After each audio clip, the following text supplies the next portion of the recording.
집합이라는 거에 대해서 배워봐야 돼요. 그럼 집합이 뭐냐? 집합이라고 우리가 기준을 얘기를 하면, 집합은 기준이 명확한 모임을 우리는 집합이라고 불러요. 여기서 방금 무슨 단어를 썼지? 우리가 명확하다라는 단어를 썼죠. 그럼 이 명확하다의 뜻이 뭐냐? 기준이 누군가한테 물어봐도 그 대상들이 똑같이 나와야지 우리는 그걸 명확하다라고 부를 수 있어. 그럼 예를 들어 우리가 키가 큰 사람들의 모임, 이 모임이야. 그럼 키가 큰 사람들의 모임이라 그러면 우리 이거 집합이 될까? 안 되지. 왜? 기준이 애매모호하잖아. 그러면 이게 집합이 되려면 키가 180 이상의 사람들의 모임, 키가 190 이상의 사람들의 모임, 이렇게 기준이 명확해야 우리는 집합이라고 부를 수 있어요. 그럼 두 번째, 지우개.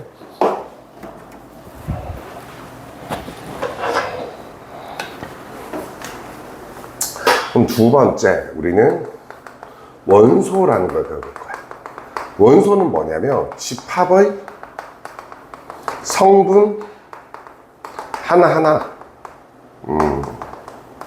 우리는 이 집합의 성분 하나하나들을 원소라고 불러줄 거야. 그러고 집합의 세 번째, 표기법에 대해서도 배워볼 거야. 집합의 표기법. 집합은 방금 얘기했지만 모임이라 그랬었어. 그럼 집합을 나타내는 방식은 첫 번째는 우리가 원소 나열법이라는 게 있어. 원소 나열법은 뭐냐면 말 그대로 집합을 이렇게 A라는 집합이 있다고 하면 이건 모임이야. A라는 모임이 있다 그러면 이거는 무조건 중괄호로 표시해 줘야 되고 이게 집합 기호야. 요렇게 적어줄 거야. 요렇게 적어줄 거야. 그럼 이게 뭔데? A라는 집합 안에 소문자 A, B, C라는 원소가 있을 거다라고 손으로 써주는 거야. 그래서 다 적어주는 걸 우리 원소 나열법이라고 하고, 두 번째, 우리는 조건 제시법이라는 게 있는데, 이거는 집합 A라는 거 똑같아. 항상 집합은 뭐 A든 B든 C든 집합을 적어준다면 꼭 집합기호를 써주고 X 짝대기는 바라고 읽어주면 돼요. X바, X의 조건을 쓸 거야. 왜냐면 이게 너무 많으니까. 내가 만약에 1부터 100까지를 다 적고 싶어. 근데 원소 나열법으로 적으면 1부터 100까지 다 적어야 되니까 우리는 뭐라고 적으면 돼? A는 X가 원소가 될 거고 X는 100 이하 자연수. 그러면 얘는 뭐가 되는 거야? 그냥 100 이하의 모든 자연수가 다 이 A의 원소가 될 수 있다라고 우리가 불러줄 수 있는 거야. 그럼 세 번째는 우리가 벤 다이어그램이라는 걸 배워볼 거야. 벤 다이어그램. 그럼 벤 다이어그램이라는 걸 배워볼 거야. 그럼 벤 다이어그램이 뭐냐면 A라는 내가 여기 있었을 때 이런 식으로 써줄 수 있는 거야. 그냥 그림으로. 우리가 저렇게 그림으로 정확히 이 안에 뭐가 있다는 걸 써주는 이런 표기 방법을 우리는 벤 다이어그램. 이 그림 이름을 우리는 벤 다이어그램이라고 불러줘. 그래서 우리는 뭐 할 거다 얘들아. 제일 처음에 집합이라는 건 기준이 명확한 모임이라 그랬고, 이 명확하다라는 건 너희가 충분히 이해할 수 있을 거야, 국어적으로. 그리고 두 번째는 뭐다? 그 집합의 성분 하나하나를 우리는 뭐라고 부른다? 원소라고 불러주고, 그 집합을 나타내는 방법은 다 쓰는 거예요. 원소 나열법. 너무 쓰는 게 많으니까 까다로워서 조건을 쓰는 거 조건제시법. 그리고 그림으로 나타내는 거 벤 다이어그램이라고 우리가 해주는 거고, 얘랑은 뭐 거의 같은 방식이겠지. 이건 좀 더 직관적으로 니네가 그림으로 보기 위해서 우리가 쓰는 거고. 두 번째, 원소의 우리가 집합의 용어에 대해서 한번 배워볼 거야. 이제 집합의 용어에 대해서 배워볼 거야. 그럼 첫 번째는 뭐라고 부르냐? 뭘 배울 거냐? NA라고 할 거야. 그럼 이게 뭐냐? 집합 A의 원소수야. 즉 무슨 말이야? A가 1, 2, 3이야. 그러면 NA라고 하면 집합 A의 원소 개수가 몇 개겠어? 1일 때, 2일 때, 3일 때. 그래서 이건 3이라고 써주는 거야. 그럼 우리는 두 번째는 뭘 배워야 되냐 이제? 부분집합이란 거 배워야 돼. 그럼 쌤, 이 부분집합이 뭐예요? 라고 우리가 얘기를 해주면, 부분집합 원소들로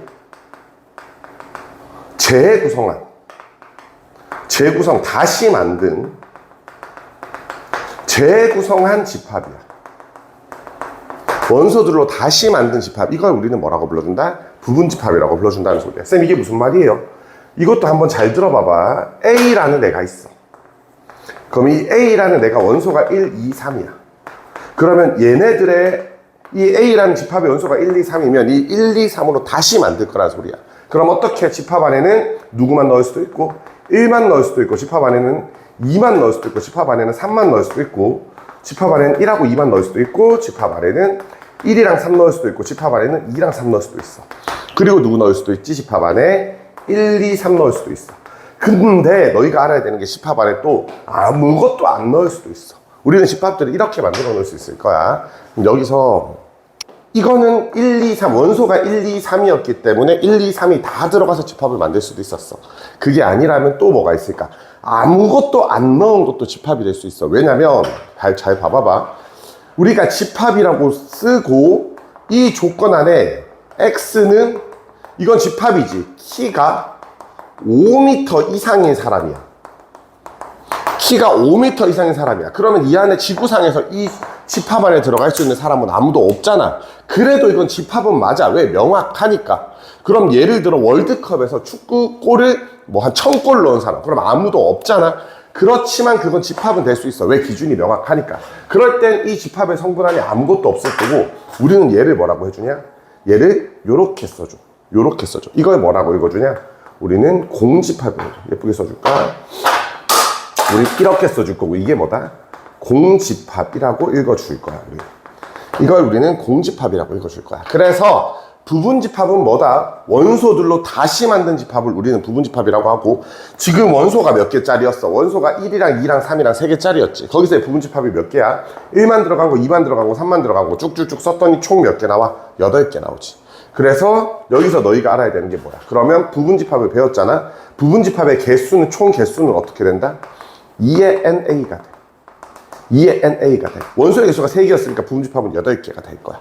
그러면 이렇게 우리가 부분집합을 얘기를 할 거고, 이건 우리가 뭐라고 했어? 공집합이라고 했지. 공집합은 중요해.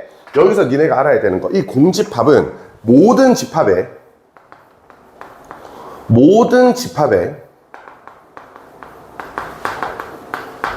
부분집합이야. 무조건 부분집합 안에 이 공집합은 있을 거야. 오케이? 그리고 또 하나 더, 우리가 부분집합은 다시 만들어야 되잖아. 근데 다시 그 안에 성분들로 만들었는데 이걸 다 들어간 거는 얘랑 원래 걸로 따지면 똑같잖아. 그래서 사실 진짜로 부분집합이라고 하기 좀 그렇지. 그래서 얘를 빼고 세는 부분집합의 이름이 있어. 그게 뭐냐? 진부분집합이야. 그러면 진부분집합은 뭐냐? 뭘 빼야 돼? 나 자신을 얘를 뺀 자신 제외, 내 자신을 제외한 애들을 우리는 진부분집합이라고 불러줬었어. 그래서 이게 니네가 알아야 되는 용어들이 첫 번째였어. 그러면 여기서 이제 우리는 뭐 할 거냐? 잘 들어. 그럼 쌤, 세 번째는 우리가 뭐 해야 되냐? 우리는 이러한 기호를 써볼 거야. 그럼 이게 뭐다? 부분집합이다라는 뜻이야. 그리고 우리는 또 뭘 쓸 거야? 이러한 기호를 써볼 거야. 얘는 원소라는 기호야. 그럼 이렇게 우리가 얘기를 해볼게. A라는 집합이 있어. A라는 집합의 원소는 1, 2, 3이래. 그러면 1은 A의 원소가 맞아 안 맞아? 맞지. 2는 A의 원소가 맞아 안 맞아? 맞지. 3은 A의 원소가 맞아 안 맞아?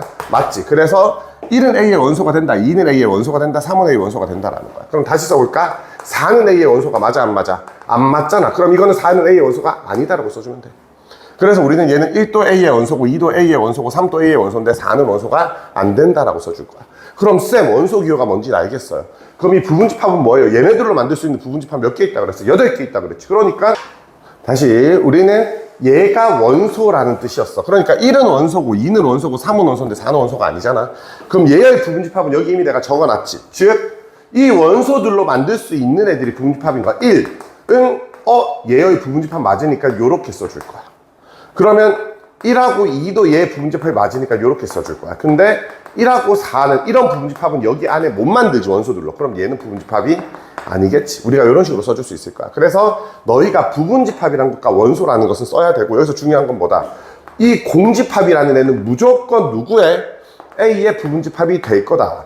이건 무조건 되는 거야. 무조건. 이 공집합이라는 애는 모든 집합의 부분집합이 될 거다라는 걸 니네가 알아주면 돼. 이게 되게 간단해. 그래서 우리가 지금 니네한테 물어보면 요 내용들까지가 첫 번째로 너희가 이해해야 되는 기본 내용일 거야. 그래서 집합 다시 얘기해주면, 집합은 기준이 명확한 모임이라서 원소들은 성분 하나하나라고 했고, 뭐 원소 나열 다 써주던가 조건 제시를 해주던가 벤 다이어그램 써주면 되고, 용어는 NA라 그러면 A의 원소수였고 부분집합은 그 원소들로 다시 만든 집합들이었어. 그래서 원소가 1, 2, 3이면 얘네들이 뭐가 된다? 부분집합이 됐어. 아무것도 없는 것도 부분집합이고 그건 우리가 공집합이라고 해준다 그랬었어. 그래서 이런 것들을 우리는 부분집합이라고 불렀고 부분집합의 개수는 어떻게 하더라 얘들아? 부분집합의 개수는 2의 n승으로 나타내더라. 이건 중요하니까 기억 꼭 해주고요.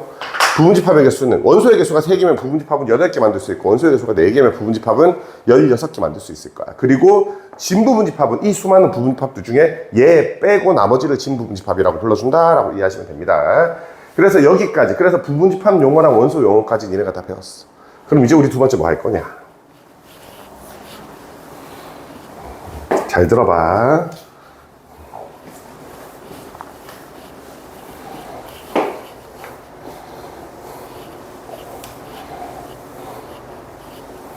그럼 우리 두 번째는 뭐 할 거냐? 두 번째는 우리 집합의 연산이라는 것에 대해서 배워볼 거야. 성질. 연산이라는 것에 대해서 배워볼 거야. 그럼 저기서 첫 번째 한번 해보자. 칠판 봐봐. 우리는 뭐 할 거냐면 합집합이라는 걸 배워볼 거야. 내가 계속 얘기했다 얘들아. 집합은 모임이라고 그랬어. 합집합. 그러면 집합의 합집합, 두 집합을 합한다라는 소리야. 그럼 이건 어떻게 써주냐? 우리가 A 합집합 B 이런 식으로 우리가 써줘. 이건 A라는 모임과 B라는 모임을 합하겠다. 그래서 얘를 A 합집합이라고 써줘. 그럼 이건 뭐냐? 또는이라는 표현으로도 많이 해줘. A 또는 B가 이 뜻이라는 거야. 그럼 이게 무슨 말이냐? 두 모임을 합칠 거야. 그럼 잘 생각해봐. A라는 애가 1이랑 2가 되고 B라는 애가 1이랑 3이야. 그러면 이 두 모임에 있는 애들을 다 합쳐버리면 1은 두 명이 될 수 없잖아 얘들아. 그래서 집합을 합칠 때 똑같은 거는 두 번 세지 않아. 그럼 우리는 A 합집합 B라고 한다면 얘는 뭐가 돼? 1은 한 번만 세고 2랑 3이랑. 이게 이 두 모임을 합친 구성원이겠지. 그래서 이렇게 두 모임을 합쳐준다. 우리는 이걸 합집합이라고 불러줘. 그럼 이걸 그림으로 나타내면 어떻게 되냐? 얘가 A고 얘가 B잖아. 그럼 우리는 합집합은 그림으로 표현하면 이 부분, 색칠한 이 부분을 우리는 합집합이라고 불러줄 거야. 그럼 두 번째는 뭐가 되냐? 우리는 교집합이라는 걸 배워볼 거야. 교집합은 이렇게 쓸 거야. A 교집합 B라고. 그럼 이게 뭘까? 얘는 이고라는 표현으로 우리가 많이 쓰는데 A, 이고, B. 근데 이거는 뭐냐? 겹치는 걸 우리가 찾아내자는 소리야. 둘 다 속하는 거. 둘 다 속하는 거 우리는 합집합이라고, 교집합이라고 불러줘. 그럼 A가 1하고 2잖아? 그럼 B가 1하고 3이잖아? 그럼 얘는 A 교집합 B는 뭐가 될까 얘들아? 1만 겹치니까 우린 이걸 교집합이라고 불러줘. 그러면 그림으로 그리면 이 그림의 이름을 우린 벤 다이어그램이라고 했다. 눈으로 보기 편하니까. 이게 A 집합이고 이게 B 집합이면 이 부분을 우린 뭐라고 불러? A 교집합이라고 불러주는 거야. 그럼 쌤 세 번째, 우리는 합집합도 했고 교집합도 했어. 그럼 쌤 세 번째, 우리는 여기서 약간 특이한 걸 하나 배워볼게. 우리는 전체 집합이라는 걸 배워볼 거야. 그리고 전체 집합을 배우면서 우리는 여집합이라는 것도 배워볼 거야. 쌤, 전체 집합은 뭐예요? 라고 하면 전체 집합은 이렇게 써줄 거야. 그러니까 집합은 모임이잖아? 그럼 그 모임의 전체의 틀을 잡아내야 될 거 아니야. 왜? 기준이 있어야 되니까. 그 전체의 틀을 잡아놓은 집합을, 그 모임을 우리는 전체 집합, 여집합은 이렇게 쓸 거야. 그럼 얘는 무슨 뜻이냐? A가 아니다라는 뜻이야. 모임 A가 아니다라는 뜻이야. 그래서 이걸 A 여집합이라고 읽어주면 돼. 이거는 뭐 집합 A, 그럼 이거는 뭐 집합 A의 여집합이 되는 거야. 그러면 이게 무슨 뜻이냐? 전체 집합은 보통 어떻게 쓰냐?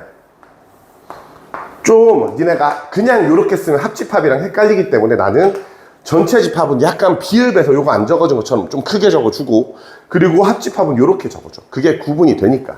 그럼 전체 집합은 얘가 전체 집합이라고 그랬어. 그럼 전체 집합이 얘잖아? 그럼 이 안에 A가 있을 거 아니야?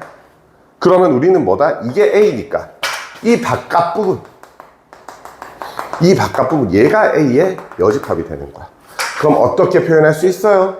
전체 집합이 1, 2, 3, 4잖아? 전체 집합이. 그러면 A가 누굴까? 라고 우리가 천천히 찾아내면 A는 만약 1하고 2야. 그럼 A 여집합은 뭘까 얘들아? 전체 집합에서 1하고 2가 아닌 애들, 즉 3이랑 4가 되는 거야. 이런 식으로 우리가 나타낼 수 있었어. 그래서 우리는 합집합도 했고 교집합도 했고 전체 집합도 했어. 거기에 따른 여집합도 했고. 그럼 네 번째는 우리가 뭐가 있냐면 차집합이라고 하는데, 차집합은 사실 집합이라기보다는 성질에 가까워. 그럼 얘들아 봐봐라. A라는 집합이 있어. 이거는 뭐라고 하냐면 A 빼기 B라고 해줄 거야. 근데 이건 잘 들어봐봐 얘들아. 만약 내가 A라는 집합이 1이랑 2랑 3이 있어. 그럼 B라는 집합이 2랑 3이랑 4가 있어 얘들아. 그럼 여기서 니네가 A 모임에서 B 모임을 빼볼게. 즉 A 집합에서 B 집합을 빼볼게. 그러면 2랑 3은 겹치니까 사라질 거야. 그럼 이 4는 어떻게 해요? 근데 우리가 중요한 건 A 모임에서 B 모임에 있는 걸 뺄 거잖아. 그러면 B 모임만 있는 애들은 알바가 아니야.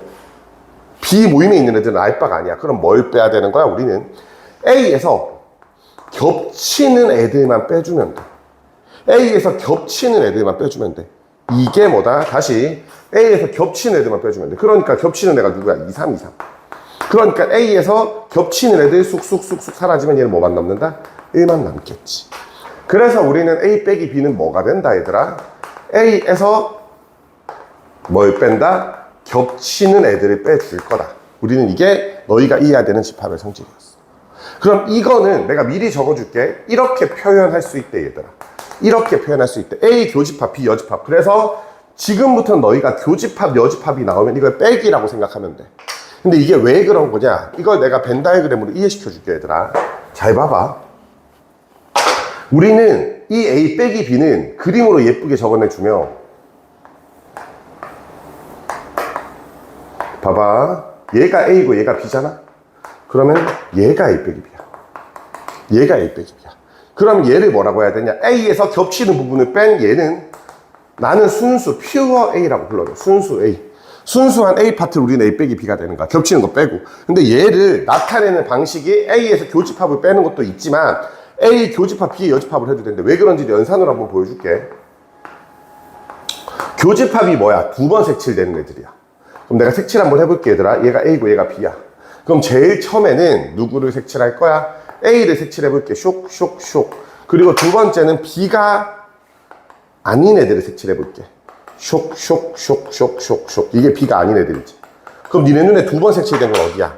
요 순수 A 파트잖아. 2번 색칠된 거. 그럼 같은 말이지. 그래서 우리는 A 빼기 B는 A에서 교집합을 빼는 것도 되지만 A 교집합, B의 여집합이라고도 쓸 수 있다는 거야. 이 두 가지 개념들을 너희가 충분히 이해해줬으면 좋겠어. 그래서 우리는 합집합은 두 집합을 합치는 거, 그리고 교집합은 겹쳐지는 공통적인 부분들을 우리는 교집합이라고 부르고, 전체 집합과 여집합도 너희들이 무슨 말인지 충분히 이해할 거고, 차집합도 무슨 말인지 내가 충분히 이해할 수 있을 거야. 이 내용들이 기본적으로 우리가 해야 되는 집합의 연산 성질들이 되는 거야.